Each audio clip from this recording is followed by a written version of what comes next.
Maheshwari Omprakash, biology faculty. અને હું Nikunj Patel, biology faculty. આ વખતે નીટ 2025 નું પેપર થોડું મોડરેટ આવ્યું હતું અને આ વખતે કટ ઓફ નીચું જઈ શકે છે. તો અમે તમારી સમક્ષ છેલ્લા 3 વર્ષનું કમ્પેરિઝન લાયા છીએ ગુજરાતની મેડિકલ કોલેજનું, એમાં ખાસ કરીને જનરલ કોટાની. જેમ કે હું વાત કરું બીજે મેડિકલ કોલેજની, તો બીજે મેડિકલ કોલેજની અંદર તમે કટ ઓફ જોઈ શકો છો, જેમ કે marks, percentile, all India rank અને ગુજરાત રેન્ક.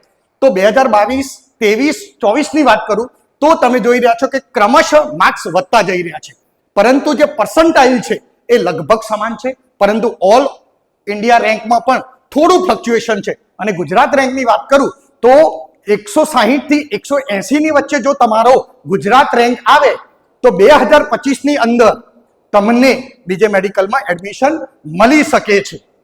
જો તમે નીટ 2025માં બીજે મેડિકલમાં એડમિશન મેળવવાની આશા રાખતા હોય તો અમારા અંદાજા પ્રમાણે તમારું મેરિટ જે છે એ આ પ્રમાણે હોવું જોઈએ બેટા. તમારા પર્સન્ટાઇલ જે છે એ 99.80 થી વધુ હોવા જોઈએ. તમારો ઓલ ઇન્ડિયા રેન્ક જે છે એ 2600 ની અંદર હોવો જોઈએ અને તમારો ગુજરાત રેન્ક જે છે એ 164 ની અંદર હોવો જોઈએ. તો તમને બીજે મેડિકલમાં એડમિશન મળવાની આશા છે. જો હું ગવર્મેન્ટ કોલેજની વાત કરું, એમાં પણ જનરલ કોટાની વાત કરું તો લગભગ છેલ્લે ભાવનગર મેડિકલ કોલેજ ફિલ થતી હોય છે. તો ભાવનગર કોલેજની જો આપણે વાત કરીએ 2022, 2023, 2024, ત્યાં પણ તમે જોઈ શકો છો જે ટ્રેન્ડ છે એ બીજે મેડિકલ જેવો જ છે. જેમ કે 593 2022માં મળ્યા હતા, પરંતુ 2024માં 649 માર્ક્સે એ મેરિટ કટ થયું હતું.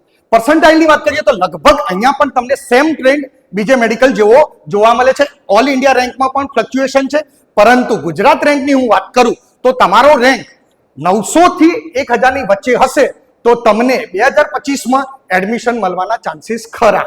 જો તમે ગુજરાતની સંપૂર્ણ ગુજરાતની મેડિકલ કોલેજ જે ગવર્મેન્ટ મેડિકલ કોલેજ છે બેટા એડમાં એડમિશન મેળવવાની આશા રાખતા હોય તો અમારા મત અનુસાર 2025માં તમારા પર્સન્ટાઇલ જે છે એ 98.80 થી વધુ હોવા જોઈએ. તમારો ઓલ ઇન્ડિયા રેન્ક જે છે એ 24,000 ની અંદર હોવો જોઈએ અને તમારો ગુજરાત રેન્ક જે છે એ 934 ની અંદર હોવો જોઈએ. તો તમને ગવર્મેન્ટ મેડિકલ કોલેજ મળવાની આશા છે. જેમ કે હું વાત કરું જીમર્સ કોલેજની અંદર, તો ગુજરાતની અંદર 13 જીમર્સ કોલેજો છે. તો વડનગરની જો આપણે વાત કરીએ તો વડનગરની અંદર 2023, 2024 ની વાત કરીએ અને 2022 ની વાત કરીએ તો તમે અહીંયા જોઈ શકો છો કે માર્ક્સ ક્રમશઃ વધી રહ્યા છે. પર્સન્ટાઇલ છે એમાં 96 પર્સન્ટાઇલ થી 97 પર્સન્ટાઇલની આજુબાજુ મેરિટ જોઈએ. ઓલ ઇન્ડિયા રેન્કની વાત કરીએ તો તેમાં તમને ઘણું બધું ફ્લક્ચ્યુએશન જોવા મળશે. 67,000 પણ છે, 57,000 પણ છે અને 60,000 2024માં મળ્યું હતું. અને ગુજરાત રેન્કની વાત કરીએ તો 2508 તેમજ 2283 અને 2214 રેન્કની અંદર તમને 2024માં કટ ઓફ ગયું હતું. જો તમે ગુજરાતમાં GMERS કોટા જોઈ રહ્યા અને GMERS ની અંદર જો તમારે એડમિશન મેળવવું હોય બેટા તો અમારા મત અનુસાર 2025માં તમારો પર્સન્ટાઇલ રેન્ક 97.50 થી વધારે હોવો જોઈએ.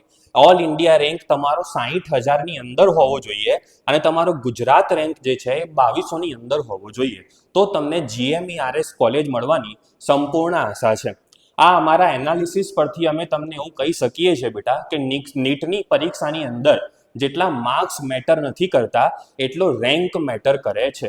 સીટો તો જે છે એના એ જ રહેવાની છે. બસ તમારે એ પર્સન્ટાઇલ રેન્કની અંદર આવવું પડશે તો તમારું એડમિશન બહુ આરામથી થઈ જશે.